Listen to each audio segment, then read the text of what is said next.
The morning in Mwanyoma broke with a chorus of birdsong, heralding a day that seemed like any other.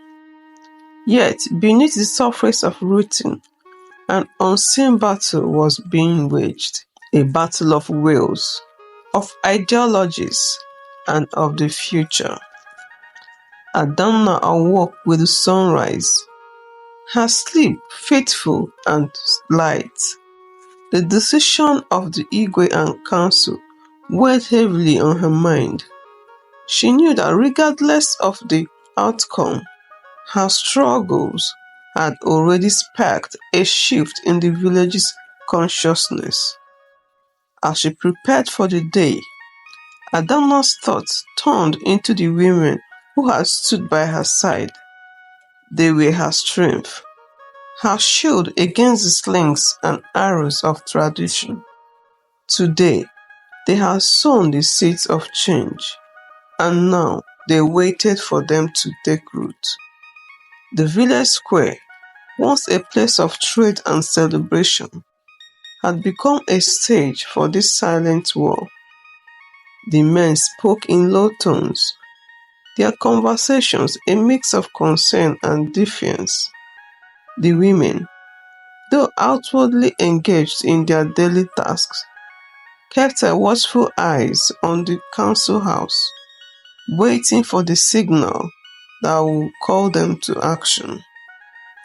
Adana made her way to the market, her steps measured, her head held high. The market women greeted her with nods and subtle smiles, their respect for her veiled in the common language of haggling and barter.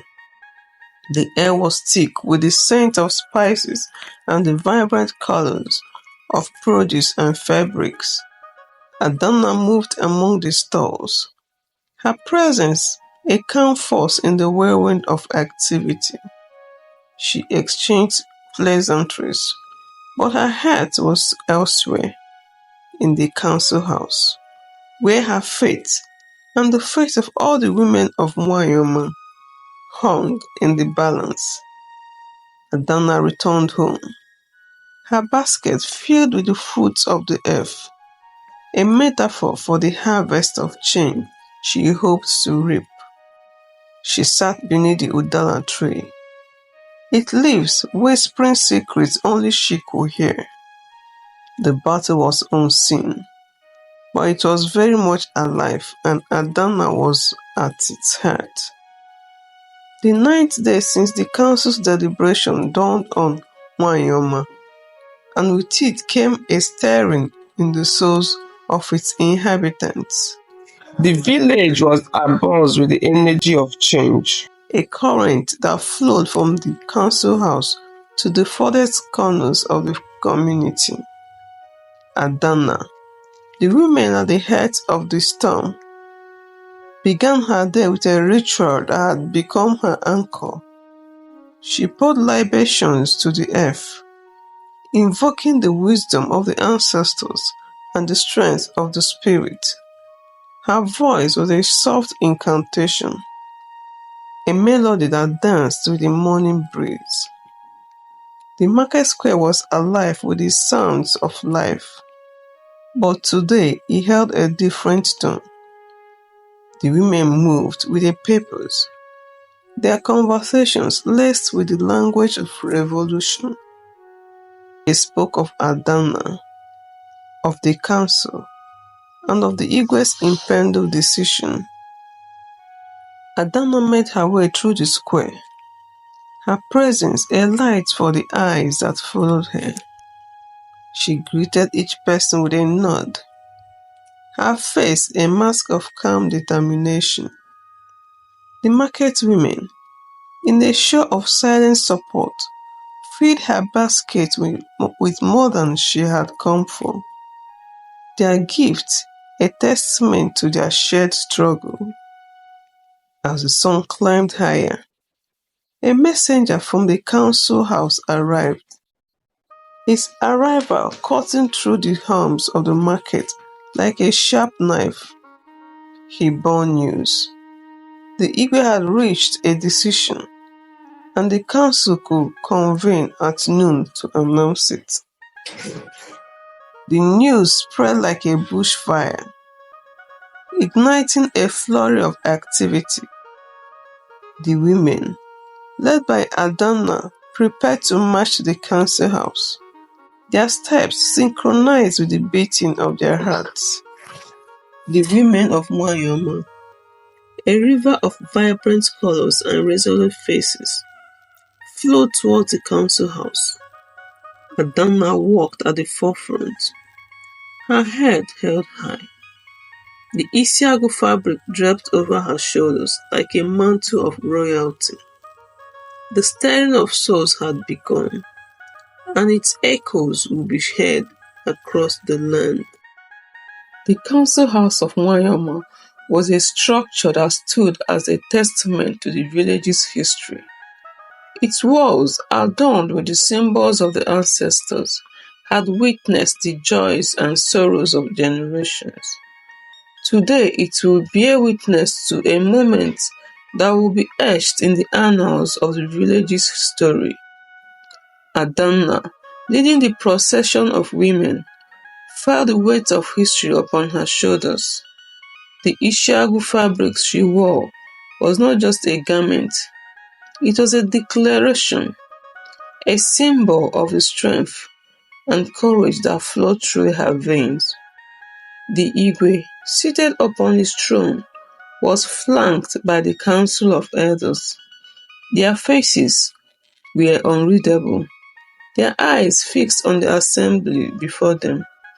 The air was thick with expectation, the silence punctuated by only the occasional rustle of fabrics. Adana stepped forward, her voice steady as she addressed the council. "We stand before you not as adversaries, but as daughters of Nwanyoma," she began.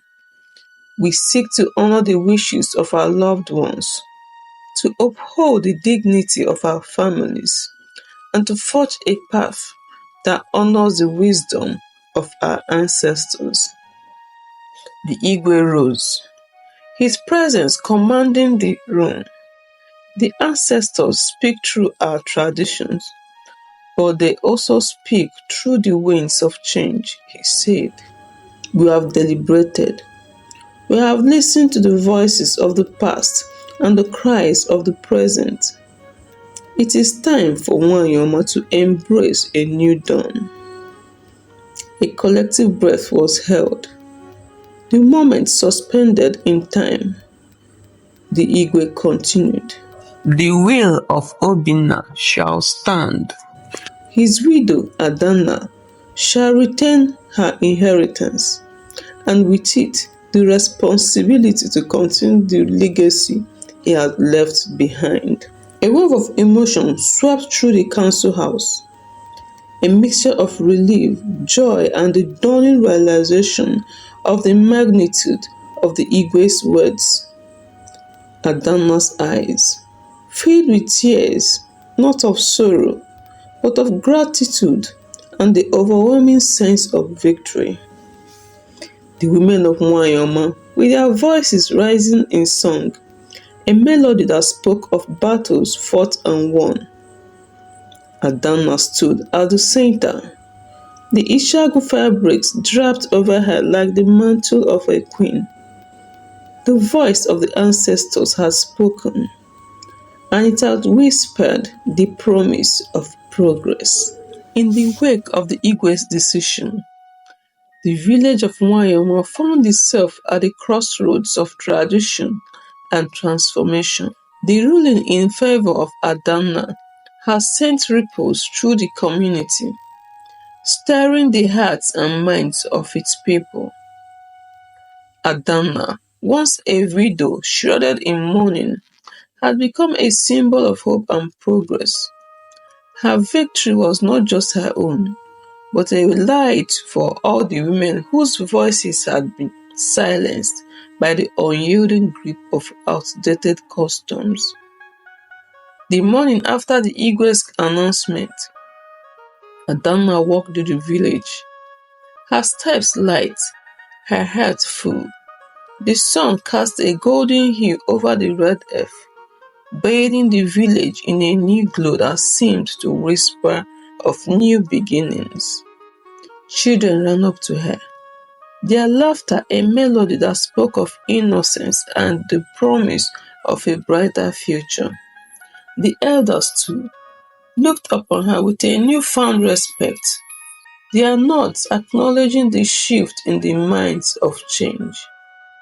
Adamma's home, once stripped of its contents by the hands of greed, now stood as a testament to her resilience. The women of the village came, bringing gifts to replenish what had been taken. Each item, from the simplest cooking pot to the colorful mat that adorned the floor, was a seed of change, planted in the fertile soil of unity and support. Adamma stood in the center of her compound, surrounded by the women who had stood by her side. Together, they planted a tree, a physical manifestation of their collective strength. As the tree took root, so too did the seeds of change, promising a harvest of equality and justice for generations to come. The day that followed the Igwe's landmark decision were filled with a sense of renewal in Wanyomi. The village, once bound by the rigid chains of tradition, now buzzed with the spirit of resilience that Adamna had ignited. Adamna tending to the tree she had planted with the women of the village. Its roots were taking hold, much like the new ideals that were beginning to flourish within the village. The tree was more than just flora. It was a symbol of life, growth, and the enduring strength of those who nurtured it. Adamma's compound had become a place of gathering, a sanctuary where the women of Wanyama came to share their stories and dreams. They spoke of education for their daughters, of businesses they wished to start, and of a future where their voices would be heard and honored. The men of the village, too, were beginning to see the winds of change as an opportunity rather than a threat. They watched their wives and sisters stepping into roles that were once deemed unattainable, their contributions adding to the prosperity of their homes and the village at large. As Adamma watered the tree, she reflected on the journey that had brought her to this moment. She thought of Obinna, whose progressive vision had set the wheels of change in motion. She felt his presence in the whispers of the leaves and the warmth of the sun on her skin. The entire village came together to celebrate the first harvest since the council's decision. The festivities were a tapestry of color, music, and laughter, a celebration of life and the collective triumph over adversity. Adamma stood amidst it all, her heart full as she watched the root of resilience grow stronger with each passing day. The village of Mwanyama was awakening to a new rhythm, one that resonated with the echoes of empowerment. The changes that began with Adamna's struggles were now spreading, touching every aspect of the village. The women of Wanyama gathered at Adamna's compound, not just as a support group, but as a council with its own rights. They had come to discuss the establishment of a cooperative, a collective that will empower them economically and socially. Adamna, who had once stood alone, now sat among her peers as an equal, her voice one among many. The cooperative was their brainchild, a way to pool resources, share knowledge, and create opportunities that had once been beyond their reach. The men of the village, initially skeptical, began to see the benefits of the cooperative. They witnessed their wives bringing home profits from crafts sold at the market, saw the improvement in their homesteads, and felt the pride of their children attending school. The cooperative's first meeting, held under the shades of the tree Adana had planted. The women, vibrant in their traditional attire, discussed plans for a community garden, a craft center, and a fund to support education for their daughters. As the meeting progressed, the air was filled with the sound of ideas being shared, of laughter, and the clinking of tools as they laid out the garden's first beds. The cooperative was more than just an economic venture. It was a statement, a declaration that the women of Mwayoma were not just caretakers of home, but architects of their destiny. Adamna, looking over the garden, the plants a tender green against the rich earth. She smiled, knowing that the seeds they had planted would grow into a legacy of empowerment, an echo that will resound for generations. As the seasons turned in Wanyuma, the village witnessed a transformation that was once thought impossible. The women's cooperative, under Adana's leadership, had flourished, becoming a cornerstone of the community's economy and a symbol of its newfound unity. With the cooperative celebrating its first anniversary, the women gathered in the community center, a building they had constructed with the fruits of their labor. The walls were adorned with vibrant tapestry, each telling the story of their journey from despair to empowerment. Adana stood before them, her heart swelling with pride. We have sown the seeds of change with our hands, watered them with our sweat, and now we reap the harvest of hope, she declared. The room erupted in applause, the sound a testament to their collective achievement. The cooperative had not only provided financial stability, but also become a platform for education. Workshops on literacy, health, and legal rights were regularly conducted, equipping the women with knowledge and confidence. The men of Wyoming, who had once viewed the cooperative with suspicion, now participated actively, their skills complementing those of the women.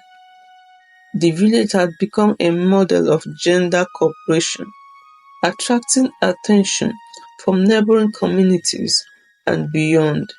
As the celebration continued, the laughter and music spilled out into the streets, drawing the entire village into the festivities. It was a day of joy, of looking back at the obstacles they had overcome and forward to the possibilities that lay ahead.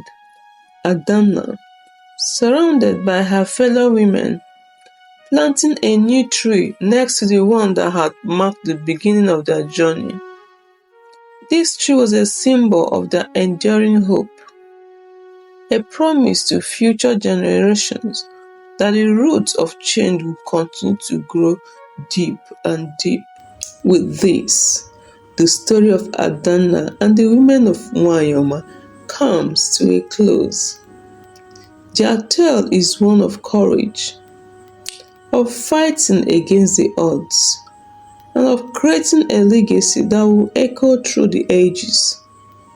The seeds of change they planted grew into a harvest of hope, not just for themselves, but for all who will follow in their footsteps. The end of the story marks a new beginning for the village of Wanyoma, a narrative of progress and empowerment that will inspire many. Adamna's legacy and that of the women who stood with her will be remembered as a turning point, a moment when the tides of history shifted towards a brighter, more inclusive future. If this story has touched your heart, please consider supporting us by following us or subscribing and sharing this video. Your support allows us to bring more stories of hope and healing to the world. Thank you.